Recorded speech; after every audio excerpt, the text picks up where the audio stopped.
Friends, हमारे channel study class completely में आप सभी का स्वागत है। आज का टॉपिक है फिजिक्स।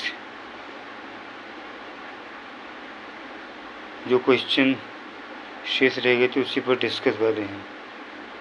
क्वेश्चन नंबर 46 से निम्नलिखित कथनों पर विचार कीजिए। एक पिंड जो संतुलन में है पर कोई नेट आघूर्ण नहीं होता है। किसी पिंड का संवेग सदैव संरक्षित होता है। किसी पिंड का गतिज ऊर्जा सदैव संरक्षित रहती है। उपरोक्त कथनों में से कौन से सही हैं? एक पिंड जो संतुलन में है पर कोई नेट आघूर्ण नहीं होता है। किसी पिंड का संवेग सदैव संरक्षित होता है। ये करेक्ट है सी। एक व्यक्ति किसी घर्षण रहित क्षैतिज धरातल पर खड़ा है। इस धरातल पर एक निश्चित दूरी तक वो कैसे आगे बढ़ सकता है? छींक कर, कूद कर, दौड़ कर, लुढ़क कर। ये छींक कर। निम्नलिखित में से किसका सन्निहित केंद्र वस्तु के बाहर होता है? फाउंटेन पेन, क्रिकेट की गेंद, रिंग, हिनवलय या पुस्तक।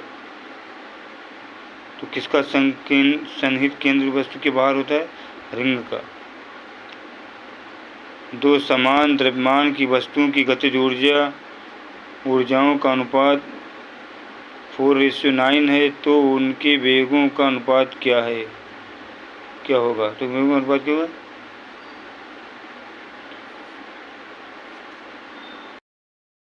क्वेश्चन क्या है कि द्रव्यमान समान है, m हो गया। वेग v के काइनेटिक एनर्जी यानी गतिज ऊर्जा का अनुपात कितना है?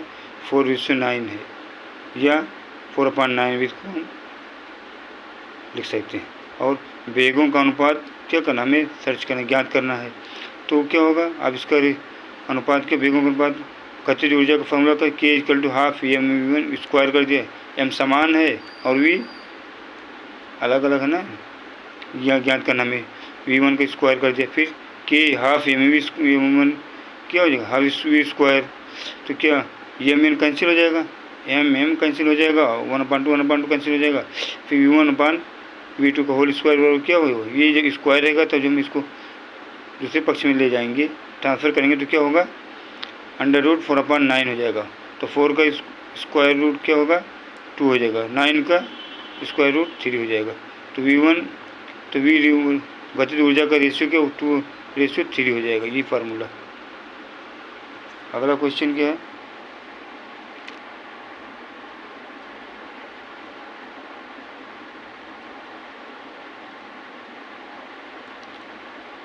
निम्नलिखित में से कौन सी एक सदिश राशि है?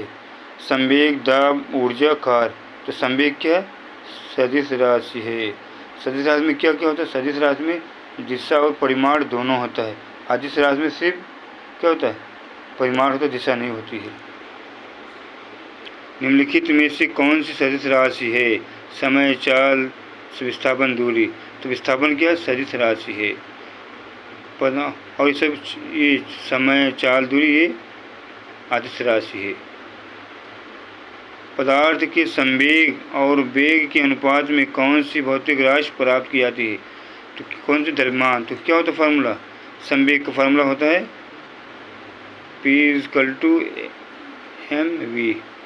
ठीक, जिसमें क्या होती है? संवेग भी है, P है, और क्या है? वेग भी है, और क्या नहीं है इसमें? द्रव्यमान नहीं। तो यही प्राप्त किया सकते। हवाओं की ऊर्जा होती है केवल स्थितिज ऊर्जा, केवल गतिज, वैद्युत, स्थित और गतिज दोनों। तो क्या होती है हवाओं की ऊर्जा में? ये होती है केवल गतिज ऊर्जा। वॉशिंग मशीन परिचालन मशीन का कार्य सिद्धांत है क्या है? अपकेंद्रण, अपोहन, उत्क्रमण, परासरण, विसरण। तो क्या होगा? अपकेंद्रण होता है। एक ट्रेन जैसे ही चलना प्रारंभ करती है, उसमें बैठे हुए यात्री का सिर पीछे की ओर झुक जाता है। इसका कारण है स्थिरता का जड़त्व, गति का जड़त्व आघूर्ण, द्रव्यमान का संरक्षण। तो किसका कारण है? स्थिरता का जड़त्व। इस तरीके से जब क्या होगा? बाइक भी हम चला रहे हैं, जो ऑटोमेटिक जो चालू करते हैं तो पीछे से क्या, पीछे बैठा हुआ यात्री पीछे झुक जाता है। एक ट्रक, एक कार और एक मोटरसाइकिल की गतिज ऊर्जाएं समान हैं। यदि समान अवरोधक बल लगाए गए जाएं और वे क्रमशः एक्स, वाई और जेड दूरी पर रुके हों तो X is greater than Y, Y is greater than Z,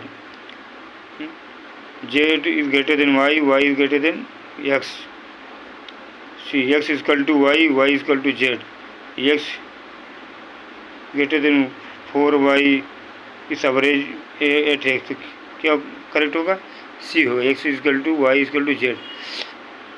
अगला क्वेश्चन, तेल से अंशतः भरा हुआ तेल का एक टैंकर समतल सड़क पर आगे की ओर एक समान त्वरण से जा रहा है। तेल का मुक्त पृष्ठ है, क्षैतिज बना रहेगा। क्षैतिज से इस प्रकार अनंत होगा कि पिछले सिर पर कम गहराई होगी। क्षैतिज से इस प्रकार अनंत होगा कि पिछले सिरे पर अधिक गहराई होगी। परवलयी वक्र का आकार होगा, तो क्या होगा, परवलयी आकार का वक्र होगा।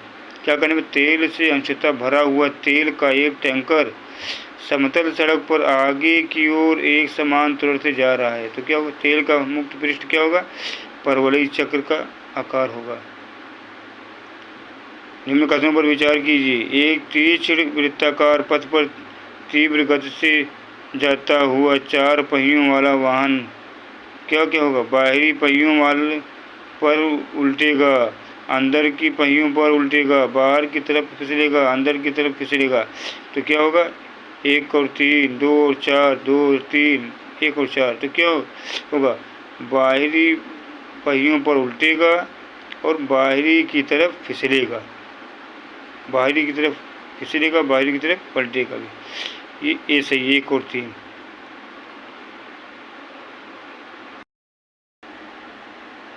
त्वरण ज्ञात करने का सही सूत्र कौन सा है, A equal to Y minus U upon T, B equal to B कुछ A equal to V plus U T, C A equal to V plus U upon T, D equal to V plus U upon half.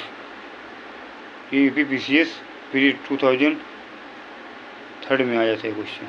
तो क्या इसमें correct है, क्या correct, देखिए formula क्या है, ये न्यूटन का फर्स्ट नियम समीकरण है, V is equal to U plus A T, V is equal to U plus A T, तो क्या हो जाएगा, ये हम क्या कर सकते हैं, u plus A T is equal to V लिख सकते हैं। तो फिर क्या फार्मूला, अब u को क्या कर दिया हमने, u को हमने ट्रांसफर कर दिया, पक्षांतर कर दिया, तो क्या हो जाएगा, ये प्लस से प्लस को अपोजिट क्या होगा, माइनस हो जाएगा, v माइनस यू। अब a और t में क्या होगा, मल्टीप्लाई होगा, मल्टीप्लाई का अपोजिट क्या हो जाएगा, डिवाइड होगा, तो v minus U upon T, तो कौन v minus U upon T कौन है इसमें, ये first v equal to v minus U T, ये करेक्ट है। और क्वेश्चन 60, न्यूटन का पहला गति नियम संकल्पना देता है, क्या देता है, ऊर्जा की, कार्य की, संवेग की, जड़त्व की, जो जड़त्व का है न्यूटन का पहला गति, न्यूटन क्या नियम है फॉर्मूला, जब किसी वस्तु को हम फोर्स करेंगे तो जब वो गतिज अवस्था में है तो गतिज अवस्था में, जब वो स्थिर ऊर्जा में है तो स्थित अवस्था में, तो स्थित अवस्था में जब उसको फोर्स लगाएंगे तभी उस पर क्या होगा, वो आगे बढ़ेगी, गति करेगी, और नहीं लगाएंगे फोर्स तो जिस अवस्था में उसी अवस्था में वो पड़ी रहेगी। अगला क्वेश्चन है 61, रॉकेट किस सिद्धांत पर कार्य करता है, न्यूटन का तृतीय नियम, न्यूटन का प्रथम नियम, न्यूटन का द्वितीय नियम, आर्किमिडीज का सिद्धांत। तो रॉकेट किस सिद्धांत पर कार्य करता है, न्यूटन के तृतीय नियम पर। और कंबल से, जब हम कंबल को क्या करते हैं, कंबल से हम कंबल को झाड़ते हैं तो जो उसमें से निकलते हैं पार्टिकल वो क्या होंगे, वो भी कंबल से झाड़ना भी क्या है, पार्टिकल का झड़ना भी वो न्यूटन का तृतीय नियम है। पत्थर को ठोकर मारने से व्यक्ति को चोट लगने का कारण क्या है, जड़त्व, वेग, प्रतिक्रिया, संवेग, ये क्या न्यूटन का तृतीय नियम है। जब किसी चीज़ को हम मारेंगे, धक्का देंगे तो वो भी क्या होगा, उतनी फोर्स से मुझे भी धक्का देगा।